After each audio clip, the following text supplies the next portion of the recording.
മുത്തപ്പൻ ക്ഷേത്രം. ഈ ക്ഷേത്രത്തിന് മറ്റ് ക്ഷേത്രങ്ങളെ വെച്ച് നോക്കുമ്പോൾ എന്തൊക്കെയോ പ്രത്യേകതകളുണ്ട്. ആദ്യമായിട്ടാണ് ഞാൻ ഇങ്ങോട്ട് വരുന്നത്. രാവിലെ തന്നെ എത്തി നേരെ ചെന്നത് ഈ പ്രസാദവും ചായയും കുടിക്കാനാണ്. ഇവിടെ എല്ലാ ദിവസവും ഈ പ്രസാദവും ചായയും ഉച്ചയൂണും ഒക്കെ കൊടുക്കുന്നുണ്ട്.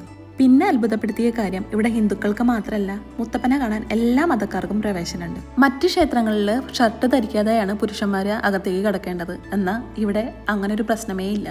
അവിടെ കടവിൽ തന്നെ കാലൊക്കെ കഴുകി ഞങ്ങൾ ഉള്ളിലേക്ക് പ്രവേശിച്ചു. ഇവിടെ ചന്ദനത്തിനോ അല്ലെങ്കിൽ കളഭത്തിനോ പകരം കിട്ടുന്നത് ഭസ്മമാണ്. എല്ലാ ദിവസവും തെയ്യം കെട്ടിയാടുന്ന ഒരു ക്ഷേത്രം കൂടിയാണ് ഇത്. മുത്തപ്പനെ കണ്ട് തൊഴുതതിന് ശേഷം എല്ലാവരും ചെല്ലുന്നത് ഈ കടവിനോട് ചേർന്നുള്ള ബോട്ടിംഗ് സംവിധാനത്തിലേക്കാണ്. വളപട്ടണം നദിയിലൂടെ ഒരു പ്രാവശ്യം ഒരു റൗണ്ട് നമുക്ക് സവാരി ചെയ്യാം. തിരിച്ച് കരയിലേക്ക് എത്തുമ്പോൾ പറശ്ശിനിക്കടവ് ക്ഷേത്രം ഇതേപോലെ ഫ്രണ്ട് വ്യൂന്ന് നമുക്കിങ്ങനെ കാണാം.